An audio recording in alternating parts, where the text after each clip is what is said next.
Reincarnation and the Law of Karma by William Walker Atkinson, 1908.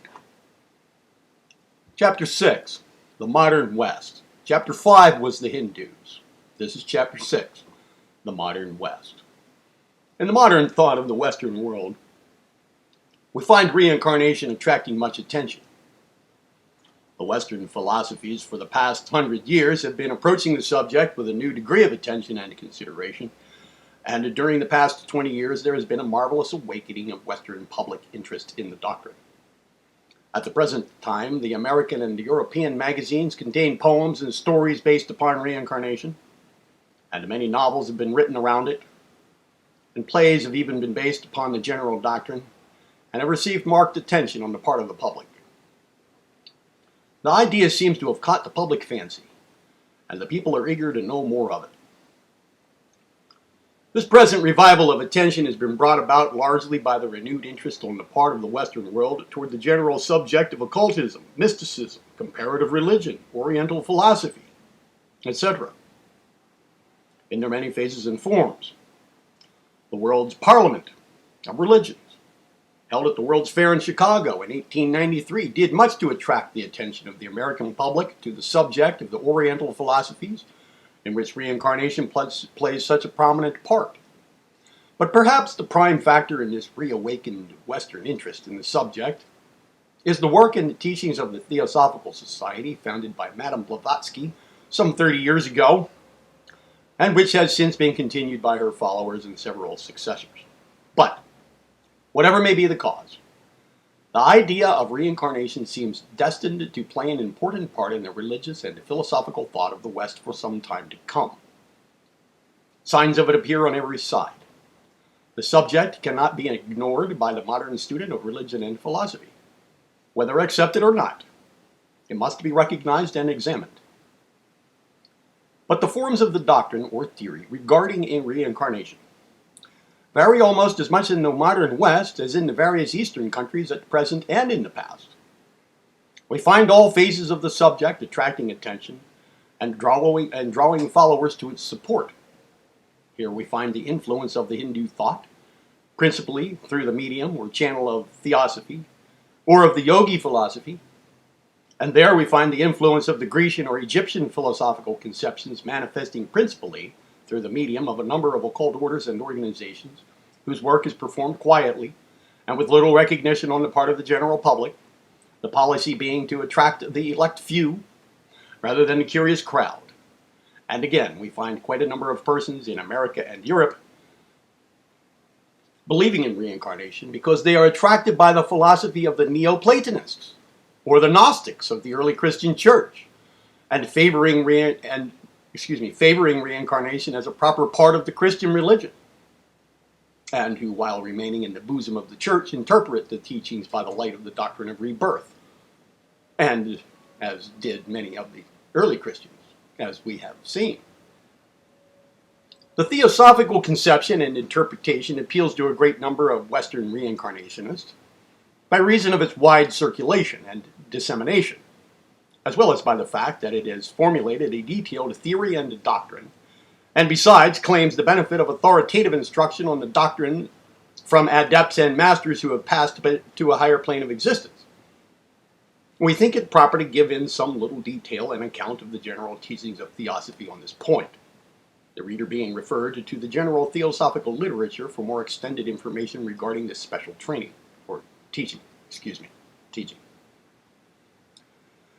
Theosophy teaches that the human soul is a composite entity, consisting of several principles, sheaths of vehicles, similar to those mentioned by us in our account of Hindu reincarnation. The theosophical books state these principles as follows. 1. The body, or rupa. 2. Vitality, or prana jiva. 3. Astral body, or linga sharira. 4. Animal soul, or kama rupa. 5. Human soul, or manas. 6. Spiritual soul, or buddhi. And 7. Spirit, or atma. Of these 7 principles, the last or higher 3, namely Atma, Buddha, Buddhi, and Manas, compose the higher trinity, or the soul. The higher trinity of the soul. The part of man which persists, while the lower four principles, namely Rupa, Pranajiva, Linga Sharira, and Kama Rupa, respectively, are the lower principles, which perish after the passing out of the higher principles at death. At death, the higher principles, or the triad, lives on, while the lower principles of quaternary dissolve and separate from each other and finally disintegrate along the lines of a process resembling chemical action. Theosophy teaches that there is a great stream of egos, or monads, which originally emanated from a source of being, and which are pursuing a spiral journey around the chain of 7 globes, including the Earth, called the planetary chain. A life wave of monads reaches globe A, and goes through a series of evolutionary life on it, and then passes on to globe B, and so on until globe G is reached, when after a continued life there, the life wave returns to globe A, but not in a circle, but rather in a spiral, that is, on a higher plane of activity, and the round begins once more. There are 7 races to be lived through on each globe, many incarnations in each race having 7 sub-races, and each sub-race having 7 branches. The progress of the life wave is illustrated by the symbol of a 7-coil spiral, sweeping with a wider curve at each coil, however, being divided into a minor 7-coil spiral, and so on. It is taught that the human soul is now on its 4th great round visit to the Earth, and it is in about the middle of the 5th race of that round. The total number of incarnations necessary for each round is quite large, and the teaching is that none can escape them except by special merit and development. Between each incarnation there is a period of rest in the heaven world, or Devachan, where the soul reaps the experiences of the past life and prepares for the next step. The period of rest varies with the degree of attainment gained by the soul. The higher the degree, the longer the rest. The average time between incarnations is estimated at about 1,500 years. Devachan is thus a kind of temporary heaven, from whence the soul must again pass in time for a rebirth, according to its merits or demerits. Thus, accordingly, each soul has lived in a variety of bodies, each during the present round, having successively incarnated as a savage, a barbarian, a semi-civilized man, a native of India, Egypt, Chaldea, Rome, Greece, and many other lands, in different ages, filling all kinds of positions and places in life, tasting of poverty and riches, of pleasure and pain, all ever leading toward higher things. The doctrine enunciated by Theosophy is complicated and intricate, and we can do no more than to barely mention the same at this place. Another Western form of the Oriental teachings, known as the Yogi philosophy, numbers quite a large number of earnest students in this country and in Europe, and has a large circle of influence, although it has never crystallized into an organization. The work being done quietly, and the teachings spread by the sale of popular books on the subject issued at nominal prices. It is based on the inner teachings of the Hindu philosophy and is eclectic in nature, deriving its inspiration from the several great teachers, philosophies, and schools, rather than implicitly following any one of them.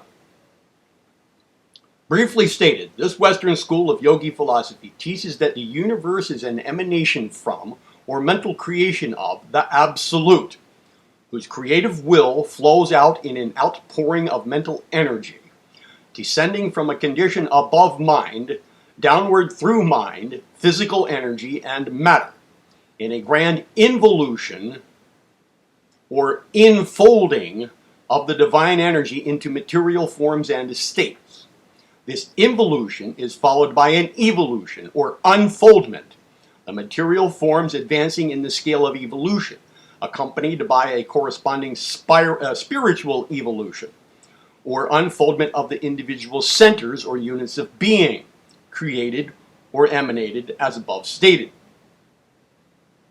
The course of evolution, or rather, that phase of it with which the present human race on Earth is concerned, has now reached a point about midway in the scale of spiritual evolution, and the future will lead the race on and on to higher and still higher planes and states of being, on this Earth and on other spheres, until it reaches a point incomprehensible to the mind of man today.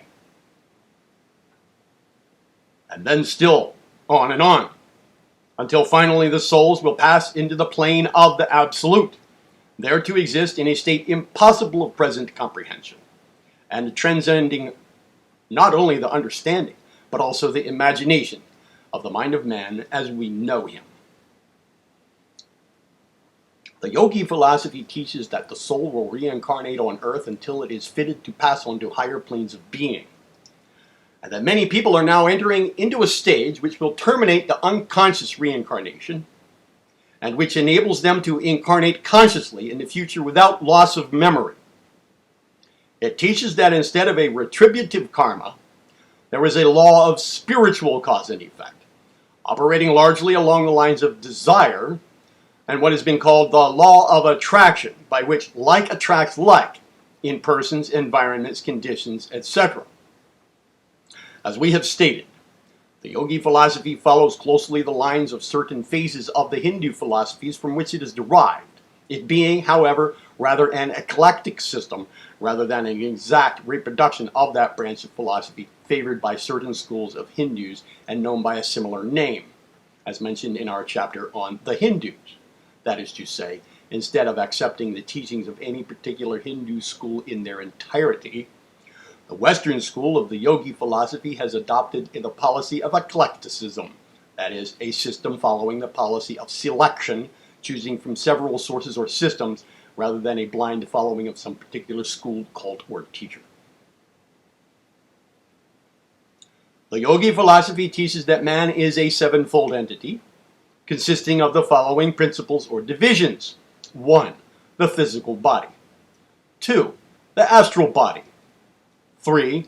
Prana, or vital force. 4. The instinctive mind. 5. The intellect. 6. The spiritual mind. 7. Spirit. Of these, the first 4 principles belong to the lower part of the being, while the latter 3 are the higher principles which persist and reincarnate.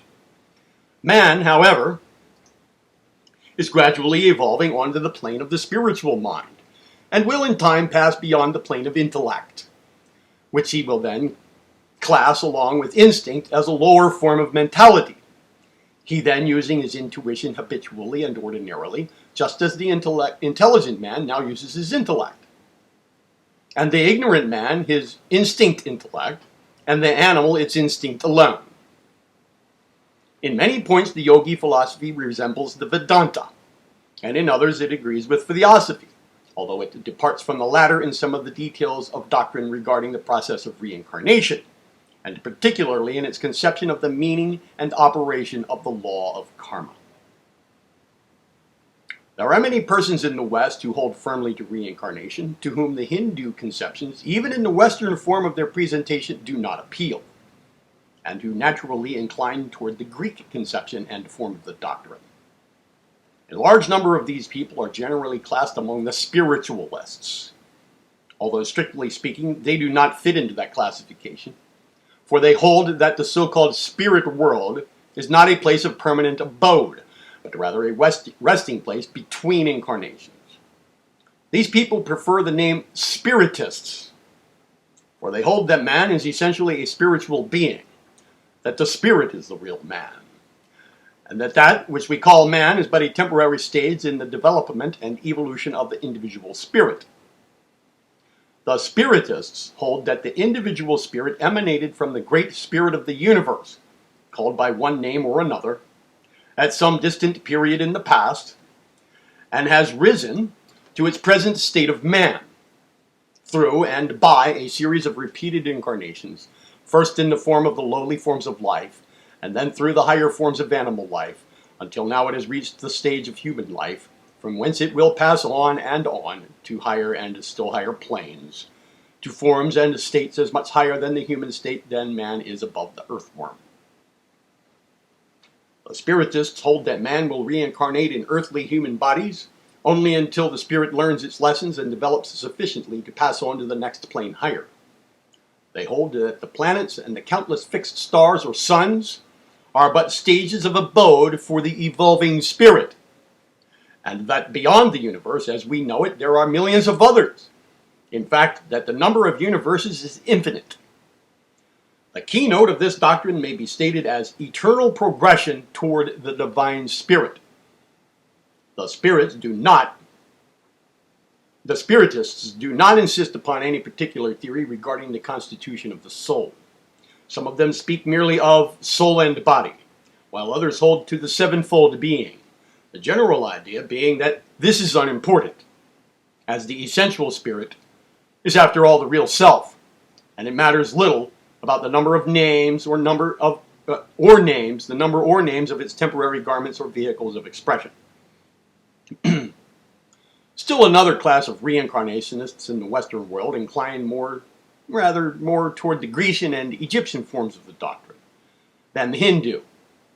The ideas of the Neoplatonists, which had such a powerful effect upon the early Christian church, or rather among the elect few among the early fathers of the church, seeming to have sprung into renewed activity among this class. These people, as we have said in the beginning of this chapter, are rather inclined to group themselves into small organizations or secret orders, rather than to form popular cults. They follow the examples of the ancients in this respect, preferring the few elect to the curious general public who merely wish to taste or nibble at the truth. Many of these organizations are not known to the public, as they studiously avoid publicity or advertisement, and trust to the law of attraction. To bring their own to them, and them to their own. The teachings of this class vary in interpretation, and as many of them maintain secrecy by pledges or oaths, it is not possible to give their teachings in detail. But, generally speaking, they base their doctrines on the general principle that man's present condition is due to the descent of spirit into the nature of the fall of man, occurring sometime in the far distant past.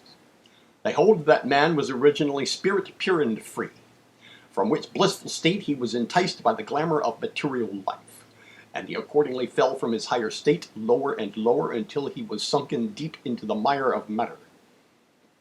From this lowly state he then began to work up or evolve, having in the dim recesses of his soul a glimmer or remembrance of his former state, which dim light is constantly urging him on and on toward his former estate, in spite of his frequent stumbling into the mire in his attempts to rise above it. This teaching holds to a theory and a doctrine very similar to that of the Spiritists just mentioned, except that while the latter, in common with the majority of reincarnationists, hold that the evolution of the soul is in the direction of advancement and greater expression, similar to the growth of a child, these secret order people hold forcibly and earnestly to the idea that the evolution is merely a returning of the prodigal to his father's mansion, the parable of the prodigal son, and that of the expulsion from Eden being held as veiled allegories of their teaching. In the above view, the present state of existence, this earthly life, is one of a series of hells. In the great hell of matter, from which man is creeping up slowly but surely. According to this idea, the earth is but midway in the scale, there being depths of materiality almost impossible of belief, and on the other hand, heights of heavenly bliss equally incapable of understanding. This is about all we can say regarding this form of the doctrine, without violating certain confidences that have been reposed in us.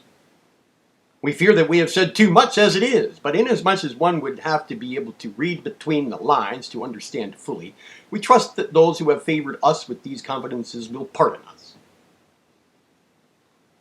There is still another class of believers in reincarnation, of which even the general public is not fully aware, for this class does not have much to say regarding its beliefs.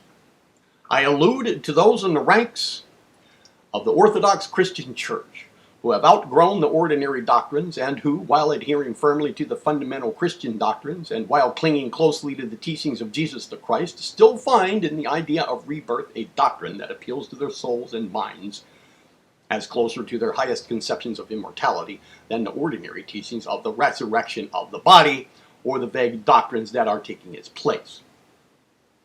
These Christian reincarnationists find nothing in the doctrine of reincarnation antagonistic to their faith, and nothing in their faith antagonistic to the doctrine of reincarnation. They do not use the term reincarnation usually, but prefer the term rebirth as more closely expressing their thought, besides which the former term has a suggestion of pagan and heathen origin, which is distasteful to them. These people are inclined toward rebirth for the reason that it gives the soul another chance to redeem itself, other chances to perfect itself to enter the heavenly realms. They do not hold to the idea of an endless reincarnation, or even of continued earthly incarnation for all, their idea being that the soul that is prepared to enter heaven passes on there at once, having learned enough and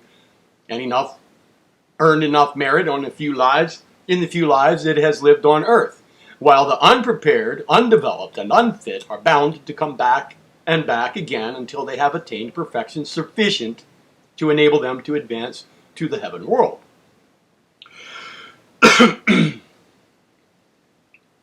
A large number of the Christian reincarnationists, if I may call them by that name, hold that heaven is a place or state of eternal progression, rather than a fixed state or place, that there is no standing still in heaven or earth, that in my Father's house are many mansions.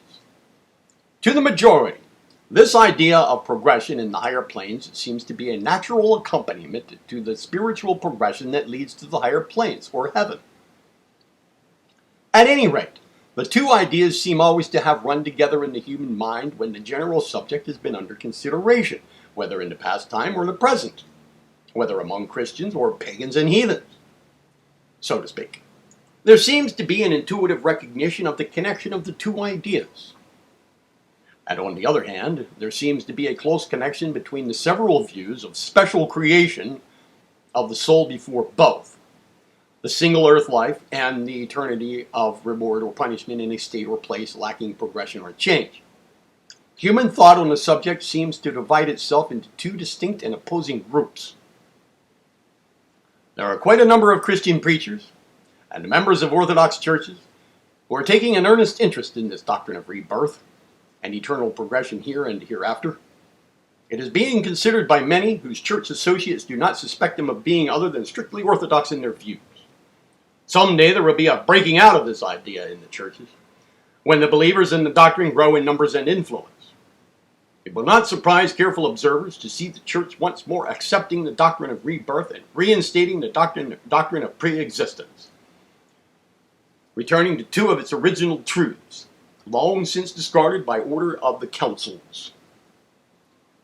Professor Bowen has said, "It seems to me that a firm and well-grounded faith in the doctrine of Christian metempsychosis might help to regenerate the world. For it would be a faith not hedged round with many of the difficulties and objections which beset other forms of doctrine, and it offers distinct and pungent motives for trying to lead a more Christian life and for loving and helping our brother man." And as James Freeman Clarke has said, "It would be curious if we should find science and philosophy taking up again the old theory of metempsychosis, remodeling it to suit our present modes of religious and scientific thought, and launching it again on the wide ocean of human belief. But stranger things have happened in the history of human opinion."